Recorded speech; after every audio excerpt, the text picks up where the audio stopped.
My name is Tyler Austin, and this is my best friend. He may look like a normal dog, but he's actually a robot with some really cool gadgets. Go! Meet the world's Awesome! most advanced Initiate. Upgrade. canine. Are you okay? That was fun! Did I mention that he can talk? I am Robo-dog. Program I like to refer to as the Wilbur and Orville program. Oh, the popcorn guys? Did you install a popcorn machine? Did he become more Midwestern? Next. I don't remember him being that way. This is the man who got suctioned to that dog's ass. I just Yes, realized. it I was like, man, this guy looks familiar. Because I'm I trying to never share forget a something guy. extremely cool with you guys. Dogs, they're coming. They're coming your way. They'll be here soon. I had something for the intro, now I don't remember what I was going to do. Wow, that's some real divorced dad energy. Am I Yeah, right? real Wow. bad. Okay, Yeah, hey, real listen, weekend warrior shit going on here. Fucking Wow. dunk on. How dare you 3-day talk about our weekend guest Kuvo like that? Hello, Kuvo. Hello. Yeah, that movie was a huge bait and switch. Like the first characters from the first movie, they just didn't care about them. No. Like the dog was there, that was all that was important. We're gonna fucking use these other characters. Yeah, and speaking of bait and switches, welcome to the podcast. Yeah, I was gonna say we should probably do the intro now. Oh, Bait man. and switched into the intro for Rough Cuts, our podcast about good boys and bad movies, man. bad dog movies. Oh my god! So we watch a bad dog movie and then immediately talk about it. We have our very cool special guest here today, Kuvo, I'm not special, but thank you for having me. and then of course, Well, we appreciate it. us two I'm- hosts. Yep. I'm Boyx, that's Ilion. We watched Robo-dog Airborne, and I would not be upset if people forgot that we watched Robo-dog, because I was looking at it, and time is an illusion, because that That was episode like 3 or was 4 years ago. It was episode 79, and this is Was episode it? 182. Wow. No so way. it was over Kuvo's 100 gone. episodes behind. Huh. Yeah, it was funny. We were just talking about it. We had totally forgot that Wallace Shawn was in the first movie. Yeah. until after we completed the second movie. They couldn't get him back. He must have been busy. Or Oh, there's no way they could get Wallace Shawn back for a sequel to this. No. Also, I do have to say, they boy, couldn't get the main actor back. you wouldn't be offended if people forgot about it, but I would be offended if people forgot about it because I had to watch a man get his face suctioned into a dog's ass. I think that's the only thing I remember from that movie. That is the only thing I remembered from that movie. Yeah, aside from Wallace Shawn getting tackled by a robot dog in a very comedic manner, there's true. nothing notable. I remembered about the that first movie. after you gave me the gifts. Like, once Boyk started putting the gifts in here, I was like, oh, right, yeah, okay, Wallace Shawn. Oh, and the, like, weird MST3K-esque skeleton for Robo-dog. Yeah. Like, in the first movie, I felt like Robo-dog had a lot more gadgets that did things. It felt like it was more useful. Like, Yeah. the whole purpose of the first movie is like, look at this robot dog. He has robot hands. It can do things. In this movie, they made him dance? He's more of a buddy than a robot dog. Yeah. It's weird. They give him the flying thing, and then they never use it for most of the movie. Speaking of bait and switches, so Yeah. Robo-dog Airborne, the movie where they teach Robo-dog how to fly and crash into buildings and roads and cause a lot of damage to society as a whole, like some sort of military weapon. He crashed, I think, 2 or 3 times before they finally fixed him. And, yeah, not a great track record for this flying aspect. Like, that's the whole point of the movie is he's flying, and Yeah. he doesn't. It's really, really bad when you're talking about how often he's crashing, and all I can think of is the last scene where he's airlifting them through Manhattan. I'm going, With a car, yeah. Oh, yeah, that's true. Okay, so you should not have a scene where your robot dog, who does not have air clearance, flies a vehicle into Manhattan. directly towards Directly towards Manhattan, the World yeah. Trade Center. The Yeah, one this is trade 2016, too. They had no excuse. No. They knew better. Mm-hmm. Yeah, Well, it's okay, funny, they didn't know better, but they should have known They better. should have known better. Yeah, I was about to say, like, the only 2 times Robot Dog flies before this, he immediately crashes. And so, like, I I don't blame Barry because he's an idiot, but like the kid should be like, I don't know if it's a good idea to pick up this Mercedes and fly at 300 miles an hour. Well, that kid's only heard about 9/11, you know, in That's true. school. Oh, God. Maybe. I'm not thinking about it. feel- Yeah, that kid was like 15 or 16, so maybe he wasn't even alive when 9/11 happened. Yeah, that's Probably just a not, funny no. thing that's posted on the internet. He doesn't know that. He doesn't know 9/11. No one ever bothered to tell him. His father never bothered to tell him. He's too busy going to science fairs. Yeah, the That's way all he that 9/11 does. is the way that 9/11 is remembered. That funny thing on the internet. That funny Thanks, thing on the boys. internet. Yeah.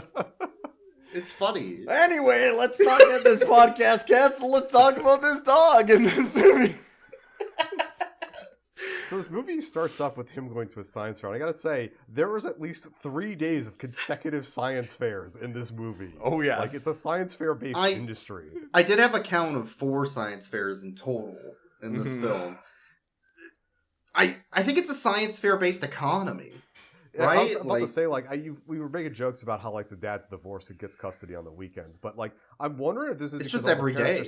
All the Yeah. parents are stressed because of these science fairs. They got to keep bringing these kids to science fairs and keep getting the triple cutout boards and the dioramas and the volcanoes and everything. Like, I know they're pushing STEM, but this is too far, right? Like, Yeah. We did see like 3 volcanoes. How hard can it possibly be? Although volcano versus chicken is That's true. yeah. That's some cutting edge research, and I'm sure, I don't know, fucking Popeyes or something's gonna get them the next spicy chicken sandwich from that kid. True. Yeah, I don't think they had advertising from McDonald's and KFC, but they really wanted advertising from McDonald's and KFC. It was on that poster board. I don't It know was if they cleared definitely on that board. yeah, there was a volcano versus chicken science fair project. It wasn't even a joke. It was just in the background. It's just in the background. So, I have questions about that. Did the child... I assume they just had children make science fair things, and then they just, like, got a class to bring theirs in for the movie? Seemingly. Or they Maybe. just ask a bunch of people I in the doubt they production made staff. props. I don't... That one feels like an adult made it as like a joke, like some prop person just grabbed and that would make sense for them having advertising in it in a way, in that they just like thought it was funny and took like a magazine and just took clippings out of it and like pasted it in. Like, I can totally see that. Maybe. Yeah, the props in this movie weren't exactly the highest budget. So No. they did not- No. It's because No. they thought they could CG everything else. Which they definitely couldn't, but they did anyway. And sometimes they don't even have props, but they imply a prop. Yeah. I was going to say that the hut or whatever, the fucking tree fort in the woods that the girl runs to the climax of the movie. Oh, yeah. The inside of that was some of the most settiest set. Like, the designer had 12 minutes to fucking build a poster and put it in the back of the room to make it look like a kid had drawn something. It's very unfinished, very plywood. Mhm. Yeah, it looks awful. Imagine having a treehouse in a kid's movie that is 4 bare walls with one like crayon drawing on each wall. Yeah. That it's like, is this a treehouse or is this like the punishment room? Like, It's more what of a is murder house. Yeah, I like a assume saw thing. I assume there's just rusty nails sticking out of every board, right? And like this is where you send your kid so that you can tell them about tetanus shots. Again, Right? saw training. Yeah. I mean, All right. Well, anyway, so Barry the Melchinator sells his merchandise. I never got that either. The supporting character Barry was from the first movie. He's this bumbling Midwestern scientist guy because everybody's a scientist, dude. I guess everybody's a scientist or a dancer or a divorced dad. Well, there was that one Sometimes person all. that makes pottery, so I guess that was the one art class that they had. The woman who we thought was the wife. There was mom pottery store owner who is not mom. That's yeah. true. Anyway, Belch's merchandising was the funniest. Like they make gag gifts like solar powered spatula, but like this man could barely put on his pants. I don't know how he's making scientific devices for people. they don't show him do any science. in They this don't one show him either. do This one, any he's just a science, no. businessman. Yeah, that's the thing. Thinking back to the first movie, he was a coworker of the main character in the first movie, right? He was like with the scientists because they made that battery or something. He was a coworker and a smart guy who just also bumbling weirdo. Yes. Yeah, this movie he's just a bumbling weirdo. And it's odd because like so in Science Fair number 2 of 4. Yes. They need to because they won separate Science these. Fair number 1, so they immediately go to Science Fair number 2. So yeah, in Science Fair number 1, he's the sponsor who just paid to help run the Science Fair and get it off the ground. And then Science Fair number 2, he's the sponsor who paid to get the Science Fair off the ground. And he does a speech about how he's so glad he can be part of the science community that he paid to get into. Mm-hmm. Yeah. I'm like, okay. And then he proceeds to firebomb the building. He does firebomb the building in a horrifying way using mint candy.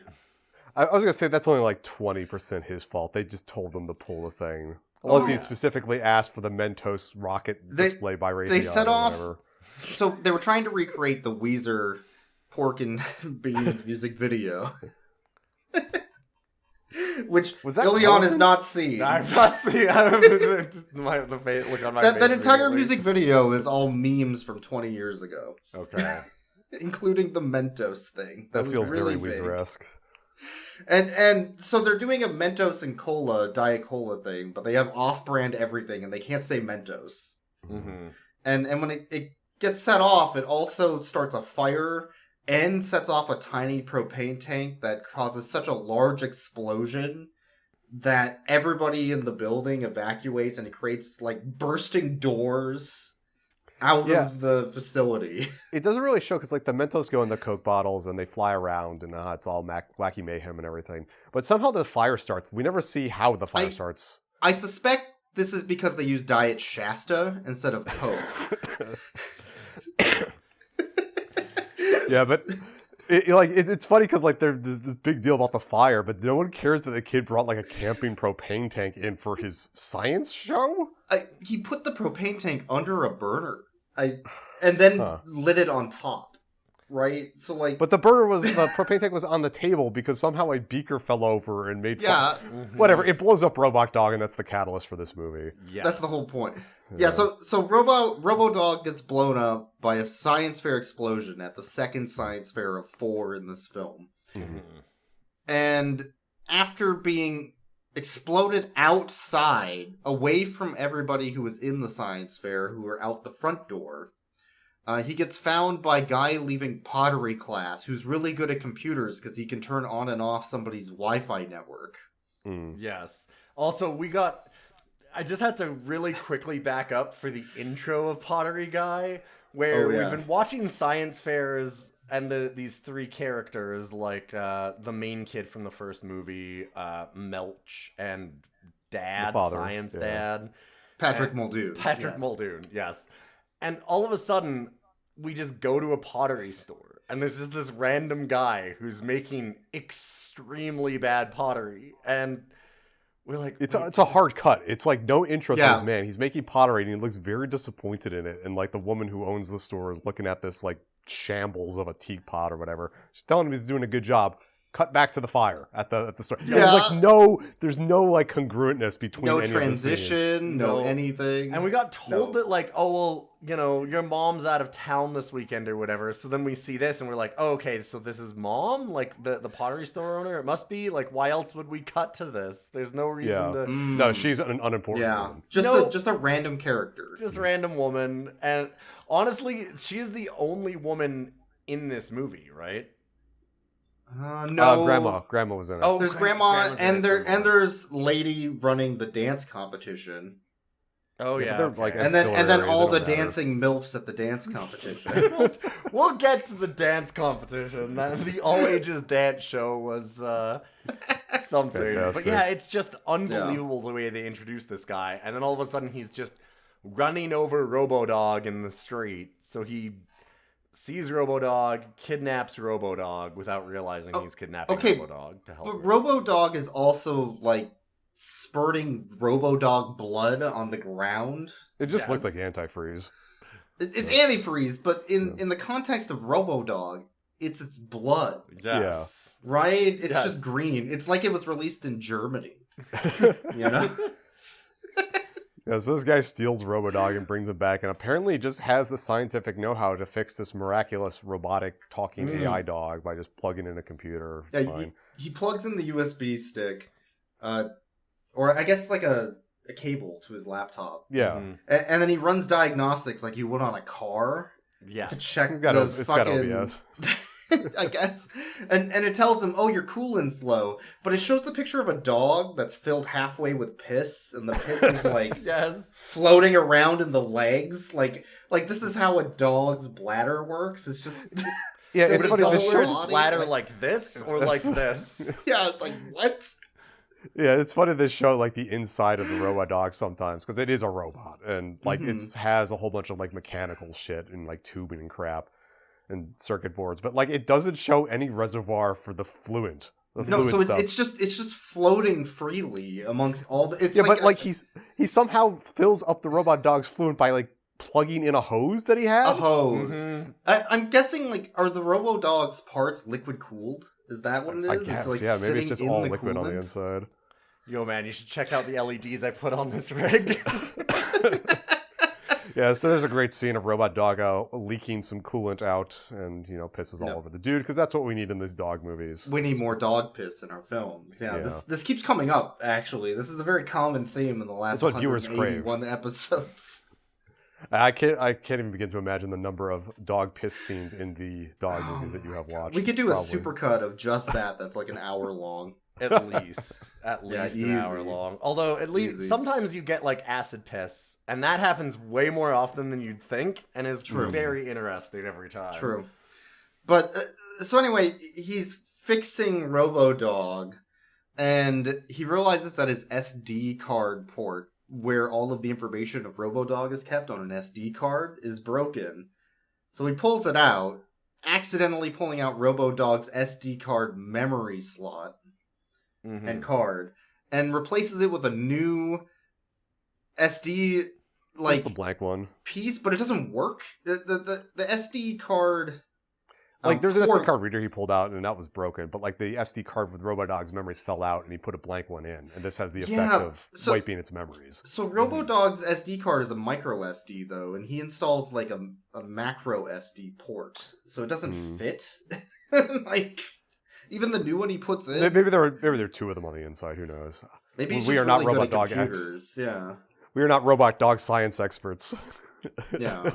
Well, like to Boyks' point, I think none of the parts actually match though. Like he's No. like jamming an SD card into like this weird other-sized drive, and it's just everything is off. And it's They just like, thought yeah, it no, looked that's all right. computery, so they thought it was good enough. Yeah, they just chain three different things together and just go, yeah, no, that's computers, everyone. But the important thing is, all of Robo-dog's memories are stored on that SD card that fell on the floor when he took out the slot. And the blank one is starting the memory of a new Robo-dog, which is the same but different. And creating a you just new get like personality. reinitialized or something. Yeah, so it's almost like there's two Robo-dogs in the same body, depending on which SD card you insert. Yeah, it gets and they very each have their own existential memories. crisis. Correct, yeah. You have now actually created two distinct sentient beings at this point. There is now a forked branch for a Robo-dog and a Mr. Sparky now. So now Mr. Sparky is alive, Robo-dog is dead, and Mr. Sparky's adventure continues. Yeah, so through a series of misunderstandings, the father was trying to get a good gift for his daughter, who is very much a weekend-only custody thing. Correct. I don't think that's a very good idea. Why? I think you and Robo-dog, your doggy dog, Mr. Sparky dog, should stay inside. Why? You're wanted You've got fugitive. so many toys that you could show him, and and you could binge watch all your favorite TV shows that you've been missing.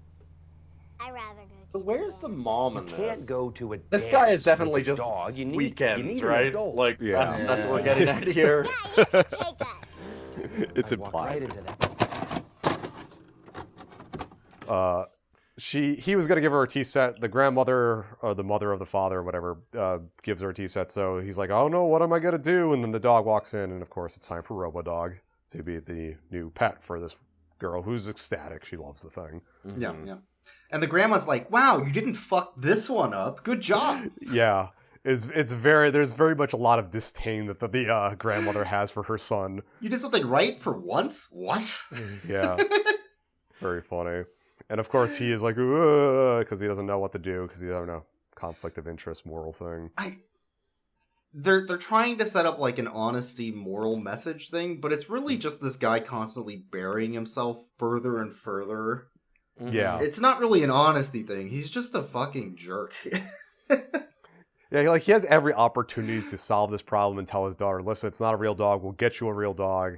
But like every time he has the opportunity to do so, he just doesn't have a spine. I don't believe anybody who grows a patch of grass on a table in their entryway should own a dog. Succulents are too hard for this guy. He's a computer guy, he's not a plant guy. So, oh my God. The incredible thing is that we have now explained the entirety of the plot. Like, this is the whole tension of the movie. There you go.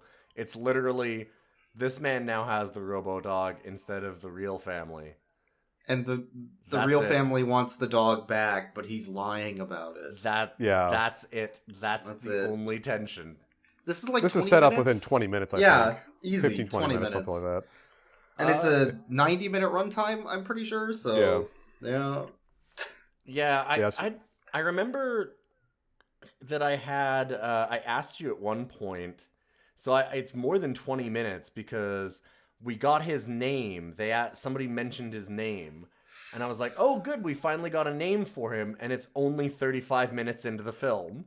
Oh, yeah, for the main character. Because Robo-dog finally asks his name, yeah. Sorry, guy, Mr. Sparky. No, the guy that stole Robo-dog. That's who I'm talking about. Oh, Robo-dog asked his name. Oh, I see. Robo-dog asks what his name is. Yes. And he's Mr. like, Sparky. yes. And then... Well, that's... Yes. So, Robo-dog gets a new name, Mr. Sparky, from the girl. Yeah, I misunderstood what you were saying, yeah. And then Robo-dog is the one who discovers who this new main character's name is 35 minutes into the film. Like Carson or something? Yeah. Carson Perry I or didn't pay something. attention. Yeah. Perry Carson Perry, one of the two. Carson Daly, big divorced dad energy. I get it. You know? Yeah, no, So it took us like 35 minutes to establish a plot that is just two people have the same dog. Yeah. That's how long it took us to get to this. I mean, they could have put wacky hijinks in between, but instead they filled it with science fairs. And Melch. There were some wacky hijinks. I mean, Melch, he falls asleep in his car, and then he does aerobics in the hotel room, which he rents with a child he doesn't know. Yeah, that's weird. Yeah. With his and then he friend's tapes son. himself. Yeah, he tapes himself to a light pole. I remember that. Yeah. Oh, he did get some gyros also. Oh yeah, to go get some gyros. Yeah. He's Midwestern. I'll let that one pass. They don't know. They don't know any better. Bye, Tom. Apparently, the state seemed fit to give Barry a driver's license. So that whole him falling asleep in the car is that there was a Chekhov sound device, which the son made a tracking device for sound specifically. He made a military tracking device, yes. Yes, yeah, for the Raytheon Science Fair. Yeah, General Dynamics would be all over that. Yeah. And he tries to track the dog using that with Melch. It's just the kid and Melch. So it's just this like 14-year-old and random old guy that are just hanging out, just having pal times, staking out houses. It should be noted his father isn't around because his father went to New York for a big science fair. For a different science fair. For a different science fair. More and the whole crux of the movie is that the father needs Robot-Dog to present him at the science fair. I'm glad there's more movies that are treating STEM as an important part of the growth of children in today's society. This is going to be a great movie to teach STEM to kids. You know, it's really funny thinking back about this whole point is because the reason the father had to go to New York to go to the science fair. The kid had to stay back behind wherever this place is to be at a science fair. But he couldn't do it because his mother was away on the weekend or something. And they originally were saying maybe Barry could take care of him, but Barry's incompetent, so we can't have that. So the only reason the father let the kid stay behind is because Robot-Dog was there to babysit him. Yes. But Robot-Dog needed to be in New York the next day for the presentation. So was the kid presumably to come with Robot-Dog to New York? Otherwise, he'd be home alone with Barry. Yes, no, the dad, no, that, like, I made a note of that at one point because they invert, like, the trope where the dad keeps calling the kid, and at one point he's like, so I've been waiting here for a long time, like, and are you gonna show up to the ball game? Like, to the kid. Like, the dad, like, you said that you were just going to get some cigarettes, and you've just been gone for so long, and it's like, this is... It's funny, too, because... You're the adult! Yeah, there's at least a 2-day gap between when the father leaves and when the father's science presentation is. Mm-hmm. And so, like, he just left that kid alone with his neighbor, I guess. Maybe he was just desperate to get away from his child. But then he got, like, real, sad. I'm missing my family. He went to the science fair cocktail bar, had too many drinks, and had to call his kid because he was sad and lonely. His wife left him. I was gonna say, I haven't seen my wife this whole movie. Like... Yeah, I know. There's huge divorced dad energy throughout the entirety of this. Oh, man. So anyway, the guy that steals Robo-Dog takes his daughter and Robo-Dog to meet his grandma. His mom, I guess, grandma? Yeah, his mother. His mom. Yeah. And drunk grandma with the giant decanter of brandy. Just sitting on a... does not give a shit about this dog or this girl. Mm-hmm. Or her son. No, she just always... It feels like she should have a glass, like, in her hand at all times. With some sort of brandy or whiskey or wine. It's a wine mom energy, yeah.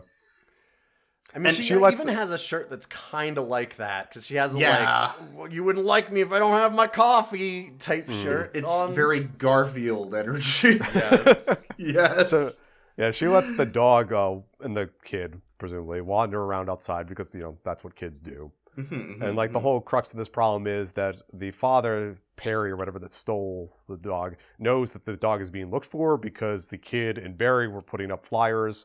Yes. And this leads to a scene where he has to lie to this kid about owning Robot-Dog. And this is the most awkward, like, this man, you are like 35 years old, you should not have any trouble speaking to this 12-year-old child here. Like, why are you doing this? And it's all set up for comedy because he's very upset that he is lying to this kid. But it is set up for comedy. Is it comedy, though?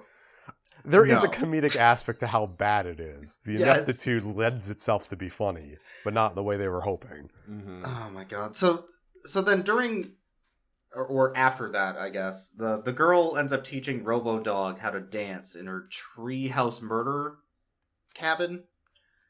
Yeah. And then it's because she wants to go to the dance, which was a poster that was put up next to the Robo-Dog is missing poster. Mm-hmm. Right? But the dad doesn't know how to dance, and if you're going to a dance that's all ages, everybody has to dance. Yeah. So Robo-Dog has to teach him how to dance, but he's conflicted because Robo-Dog has a guy voice, and it's gay to dance with your guy dog that talks. Yeah, so ignoring the whole fact that this man is just perfectly cool with having a dog that speaks and, Professor Gadgets everywhere, he has to learn to dance for his daughter because he's trying to be a better dad. And so Robot-Dog is trying to teach him how to do a waltz, and this guy can't count to 3. Haha, it's because he has no rhythm, Yeah. But, like, they're dancing with this dog, and the dog's just talking to him, and he's feeling, like, conflicted feelings sexually about the dog's voice, which is just strange. Yeah, to which the dog is like, oh, I can change my voice if you want a sexier one. Yes. Yeah. And he's like, no, that's okay.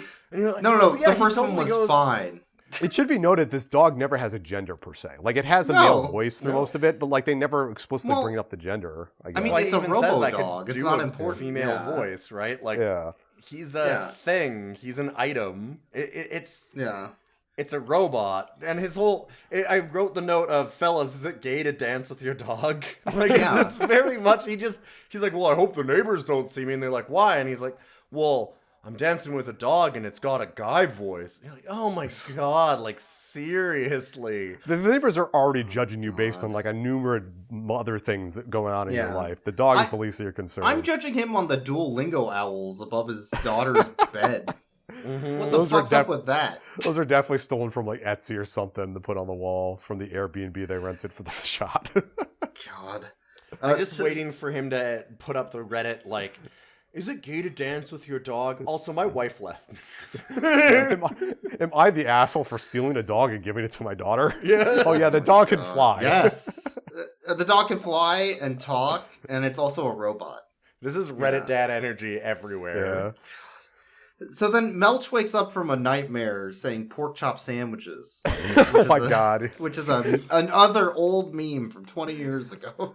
I don't know if like that was intended. I mean, I feel like you have to. I feel like it has to be. He's wearing like the 8-bit glasses from 20 years ago too. I'm pretty sure they're just very with the times when they released this. They were on the pulse of the youth. 2016. And this is because our Kid and Melch duo need to go to Science Fair number 3, which is the redo of Science Fair number 2 because of the fire. Yes. Yeah, and they make a big deal out of that, showing that there is now a very disgruntled fireman nearby to spray kids with a fire extinguisher if there's fire. Which was a good bit, actually. And this is coincidentally in the same hotel convention center as the dance competition and the local furry convention. I wanted to mention really quickly, it was amazing in the first fire that... So the fire happens, and then there's the explosion. Robo-dog goes into the street, and the guy kidnaps him. And then it shows Melch and the kid, like, talking in the front, and there's firefighters, like, that have... They're kind of like... They look like they're cleaning up, right? Like, it looks very much post-fire. And like, it's already done, yeah. Yeah, and they've had this conversation for a while where they're like, well, we're looking all over for Robo-dog, and we can't seem to find him. And he goes... You know, I'll just take a peek inside and, like, maybe he's still in the building. And he walks in the building, and the fire is still going. This fireman just, like, kind of, like, casually walks by the child and goes, oh, hey, what are you doing in here? The building's still on fire, you know. We should probably leave. And, like just casually walk out of the building again. And you're like, this is the lowest stakes fire of all time. They'll just... Oh, sorry, didn't mean to disturb the fire. We should probably leave it privately here in this special fire room. Maybe the firefighter noticed it was a CG fire, right? Like, you're halfway through, you're like, that's not real. We just get the FX guy to get rid of it. Yeah, come on. You can just turn it off. It's just an incredible energy to it, where it just wanders back and the fire's still going. And all these firefighters are just kind of like, oh, yeah, I forgot about that one. We should probably do that soon. Yeah.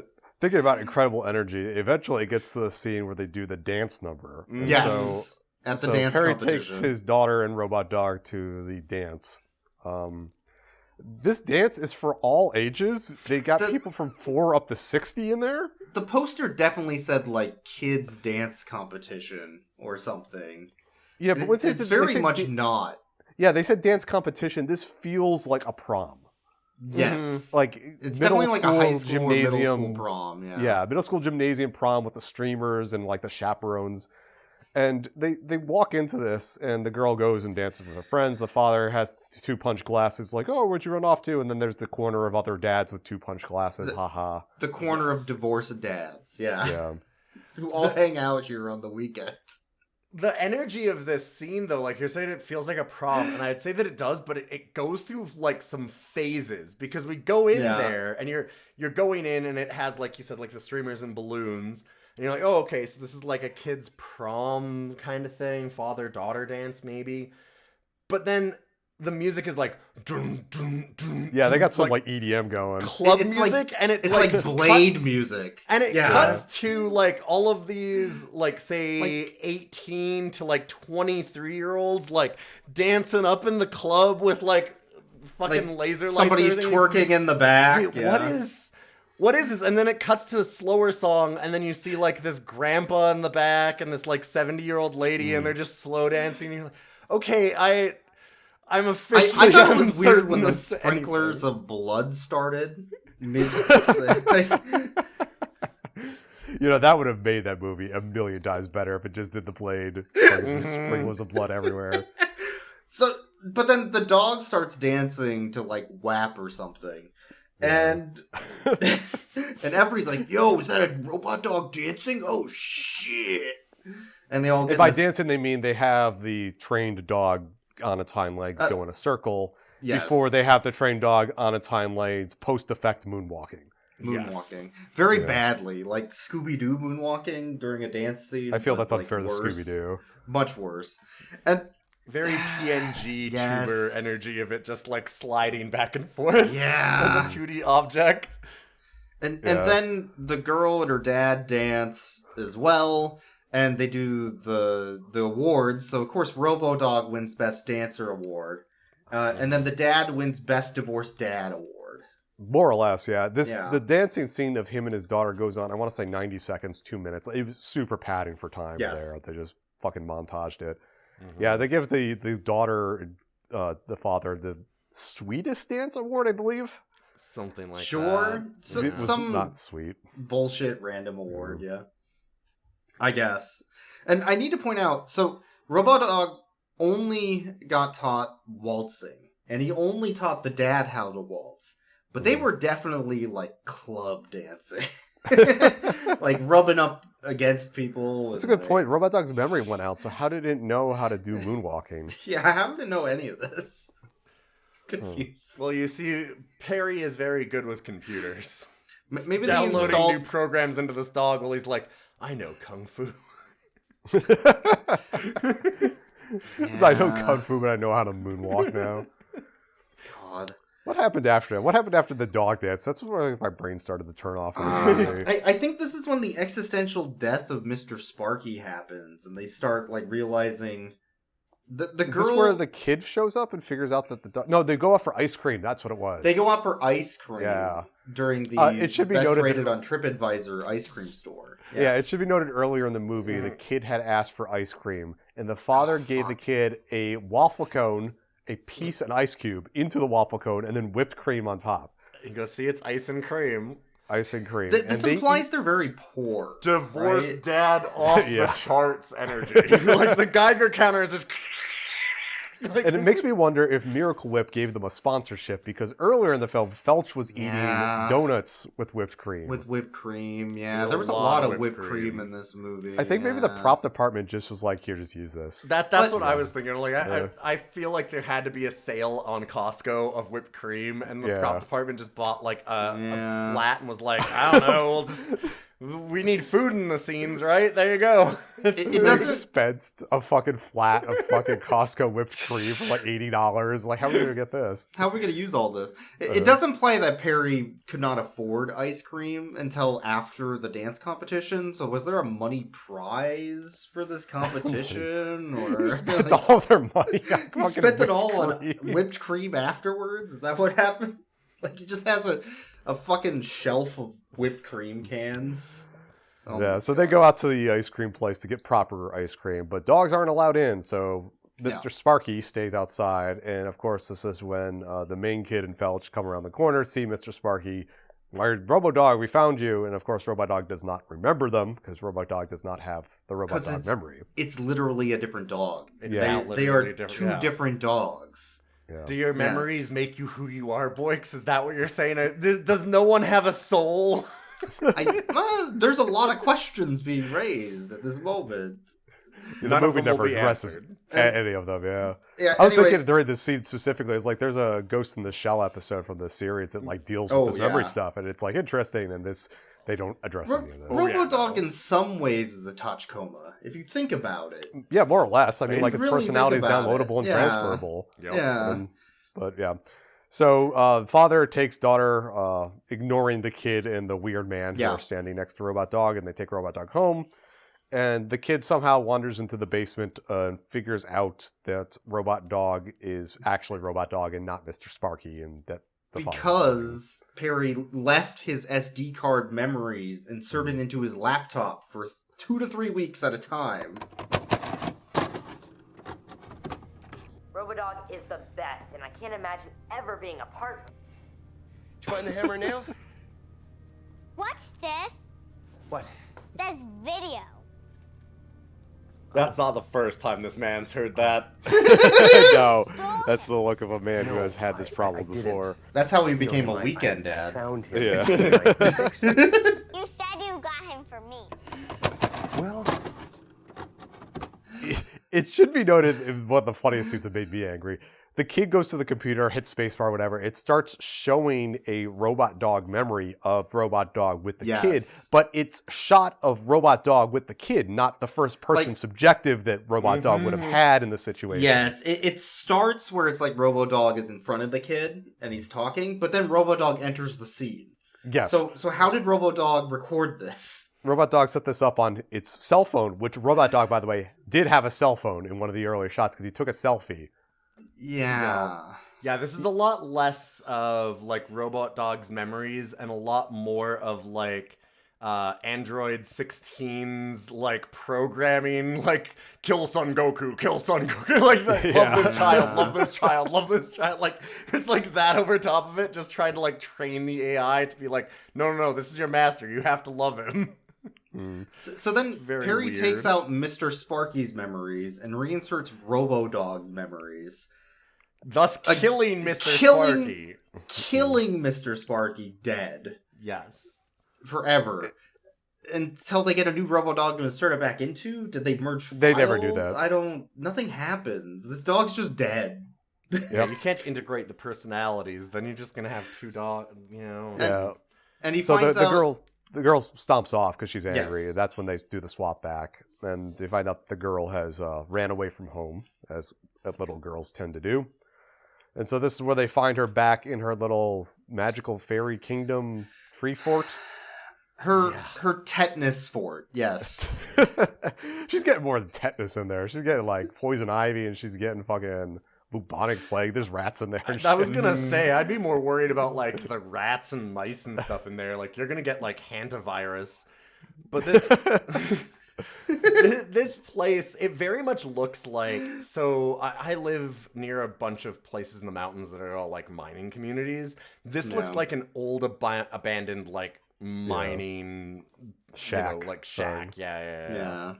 Like it's weathered too, even. So. Oh like, yeah, no. Yeah. Like, this thing looks very unsafe. Like I was actually kind of going like, did they just like find this abandoned? I don't think they built this like, prop. No, it feels like there's just an abandoned thing they found. Yeah, this feels like a cool place for like 14-year-old kids to hang out with and, you know, like drink a beer or something. Yeah. This is where the forest porn lives. When you go into this is the where it all forest, there's generates, porn, yes. and this is where it is. Yeah, so she's in this house and like she's not opening the door because she's angry at her father. The father's like, come outside. We got Robot Dog back. She says, no. She storms up to the roof, which is like, I don't know, 20 feet above the ground. No. And in a very badly composite shot, because they didn't want the actress, the little girl, to go up on this roof, she sits down and she's like at a 45-degree angle. And so the father's freaking out because, you know, of course. He breaks on into, gets up to the roof. They're going to get her down. And oh no, she falls. How will this ever be saved? And of course, Robot Dog is there. Well, good thing they taught Robo-Dog how to grow plane wings with jet engines that are not there. It wasn't a bait and switch. It was there the whole time. I guess we should have mentioned, we skipped over the beginning. Yeah. The father of the other guy gave Robot Dog wings, but something was wrong with the gyro, and so Robot Dog crashed and made a giant pothole in the ground. But the gyro was like smoking and sparking. It was definitely not a gyro issue. It was like an engine burning I don't think we're supposed to think too hard about it.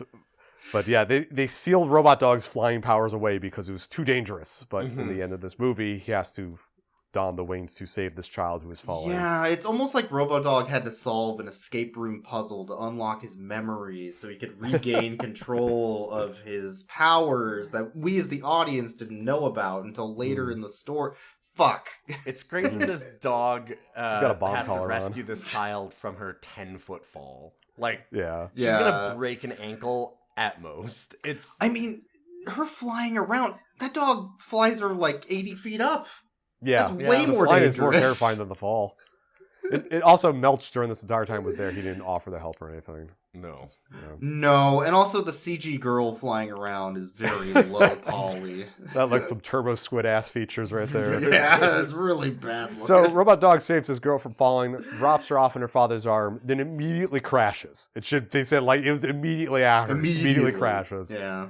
So they fix him up. There's a cut. They fix him up. Oh no, you know, father calls. Everything's good, but how is Robot Dog going to get to New York? So again, it should be stated, immediately crashed. Yes. Robot Dog picks them up in their Mercedes-Benz car and flies them over New York City and Manhattan at 500 feet. This would be national news, of course. Mm-hmm. Oh, yeah, they're, like you said, then they've scrambled the F-18s right now. They're shooting down that dog. That dog is dead. But they get to the father, who is finally giving his science presentation 3 days later, at just the last minute, and all the studio audience is very happy and stands up and claps because Robot Dog is in the building and flying around. And that's the end of the movie. There's no resolution at all to No. Mr. Sparky's consciousness problem, what the girl deals with not having a dog. Nope. When they reinserted Robo-Dog's memories, killing Mr. Sparky. He could be a doctor. Mr. Sparky. I don't know. But they kill Mr. Sparky, reinsert the memories. Somehow Robo-Dog still remembers the girl. Yeah. They never explained that. But they didn't mix the memories. So Robo-Dog had been like, I did wash? Right? Oh, yeah. I'm sorry? Can you explain the movie that just happened? Yeah, once they put Mr. Robot Dog's memories back in, taking Mr. Sparky's out, he immediately knows where to go to get the girl. Yes. Yeah, they undercut... But that's memories he wouldn't have. Yeah. Yeah. They undercut the entire, first 3/4 of the movie or whatever. They instantly say... Yeah. I mean, granted, this dog, I would also want to get away from this family. So, I mean, it's very possible that he's got a backup SD in there, and he's just been sitting there no, I'm not Robo-Dog, I'm Mr. Sparky. Definitely, don't worry about it. I cannot deal with any more of these science fairs. You see somebody with a dog, and then a panel opens up, revealing the internal electronic organs with, fake blood moving between them, and this giant Inspector Gadget hand comes out. Your first thought is going to be, cool dog. It's horrifying. It's going to be what the fuck is that? Yeah. And everybody's totally cool with it, the entire movie. The dog goes and dances at the robotic or at the dance hall, and it talks, and the kids are just it's a talking dog. Oh, cool. Yeah, it's just a talking dog. It's fine. Pretty cool dog. I'm going to post this on TikTok. That's actually the most surprising thing. Well, I guess it's 2016. It's 2016, so I mean, TikTok wasn't They would have posted on Vine. They would have posted on Vine, yeah. Yeah. Robot Dog instantly undercuts all of its themes. They could have gone deeper with the loss of memory, and instead they went deep on the honesty theme. And I felt like they had something interesting here, and they went down the wrong path. Yeah. I feel like they didn't have anything interesting here at any point, but sure, you can say whatever you want. I was just curious because the characters from the first movie, especially the father, don't really show up. He's in the movie for maybe 10 minutes. Yeah. It felt like a scheduling conflict thing, and that's why they just bait and switch with this other family. Really, you couldn't get Patrick Muldoon for that kind of time in this movie. Patrick Muldoon's got better things to do. If you can't even get Patrick Muldoon to stay for your movie, you got problems. Yeah, they needed more to get Patrick Muldoon out of his trailer. He was just, I will listen, I'm going to sit here in front of this science sign every once in a while, but that's the most I'm going to do, just so you know. It did feel like his shots were all done on the same day sort of situation. They also did shoot this again, literally either the same year as the first one or the year after. Because the Robo-Dog was 2016. Yeah. So, Well, the Melch character, too, it's they had him for the whole movie because it's no, you need me to suck another dog off? What do you want? I'm available. That's why I'm here. You're paying me in donuts and whipped cream. I'm fine. I'm here. I'm the Melch. He's not acting at all. That's just who he is. That's just him. Showed up. Yeah. That's fair. This is also the director's only movie that he's ever directed. Just the second one? Yes, just the second. The second one. He's written some films that are all knockoff garbage, like Zombies or Cool Shark or something. So I want to say, thinking back to the vague recollections I have of the first movie, this movie is worse. Oh, it's way worse. But I can't articulate why. I just remembered the first movie wasn't as bad. I just want to say maybe it's just Charles Shaw, just him acting in that. Yeah, Wallace Shawn makes everything. Wallace Shawn does help a lot, yeah. Well, we should probably rate Robo-Dog. Yeah, well, technically there's 2 dogs to rate. So there's Robo-dog and Mr. Sparky. There's Robo-dog and Mr. Sparky. They're 2 separate dogs that I like live in the Mr. same... Sparky more. I think He Mr. doesn't have- Sparky's the better dog. Yeah, he doesn't have the baggage of Robo-dog. He also... Mr. Sparky has all the features that are not required for a dog to exist turned off, like the vacuum asshole. Yeah, Robo-dog has like the forbidden knowledge of science behind him, and because of that, he's an abomination. I do not want to interact with him. Yes, yeah, but Mr. Sparky's just a dog that can talk. Yeah, Yeah, dog that like, talks and okay, wants to dance and yeah. have tea parties. It's a much fine. nicer dog. Yeah. You have to give Mr. Sparky one big robo thumbs up. One big thumbs up. Yeah. Clearly. There's an extendo arm that comes out of Mr. Sparky at one point to give a robo thumb up. Yes. And that's cooler than anything Robo-dog ever did, which I assume were mostly war crime related. Yeah. Definitely getting the attention of the U.S. military-industrial complex. True. It's weird Boston that this Dynamics movie crying. didn't go that way. The more I think about usually it. it does. Yeah. It's a very easy plot point to say, oh, Robot Dog got created for good, and it's like Robot Dog will commit war crimes against dissidents, you know? Yeah. If I'm going to rate Robo-dog, I think that Robo-dog deserves a 0 out of 10 because of, just for the 0 of his vacuum asshole. I would give Robo-dog a micro SD card memory stick out of 10. I think that's a fair rating. Was that like an 8 kilobyte? Like, how much memory did it have? I should have. That was a pretty old micro SD I know, card, yeah. So even in 2016, it was small. Yeah, it's not rated for the flash capacities that it needs, so that's why Robo-dog is so slow. I mean, we went to the moon on less, you know. It's true. Robo-dog's like forgetting childhood to remember dance. Dump his memory every couple days. Oh Robot-dog's memory is purposely small, so it doesn't remember what happened before the divorce, so the kid can't. Oh my god! That's the plot of the third movie. Is Give that me the why rights they to never? Robot-dog. Is that why they never show the mom? Yeah, That's give me why the rights to dad's Robot-dog. Always on the phone with her as he's just covering to help with Robo-dog, and Robo-dog just doesn't even know that he's doing it. The mom never existed in the first place. He's altering Robo-dog's memories to make... No, I had a wife. I swear. Dude, if they went down like a Memento sort of aspect with Robot-dog, like forgetting his past, and then like the mother never existed, and it's an elaborate lie. I think we have a good movie on our hands. Yeah, that's We a need to good start third writing movie. these Give me thoughts that. down. Give me like a weekend of Yeah. Patrick Muldoon's time, and I can make this movie happen. How much do you think they're willing to sell the Robo-dog license for? It's gotta be cheap. It's gotta be cheap, man. Yeah. Yeah. Anyway, That's funny. our Well, that lawyers means you we should don't get on have. it and We'll help get in us touch on our with yours. Patreon so that we Yeah. can get the money for it. You can find Make us room. on our Patreon and help us at Rough Cuts Cast. You can also find us on social media sites like Blue Sky and co-host, we're Rough Cuts. And you can also email us at roughcutscast@gmail.com. Yeah. Mention, hey, Kuvo, do you got anything to shout out? I am Kuvo SA on X, which is formerly known as Twitter, the everything site. Thanks, Elon. Poor bastard. When are you gonna start making payments into your bank account through? Yeah, you making bank yet on that X? Yeah. Once I get my Tesla credit card, I'll put it all on there. Oh man.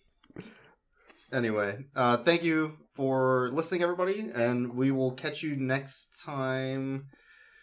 Hey, what's this memory card? It says something about Boix? I don't... No, it's okay. Don't worry about that. Listen, we've always had a guest named Kuvo. It's... Oh, okay. Yeah, I'll throw it no, away. It's probably trash. Yeah. I need to take a call from your mother, Boix. I'll be right back.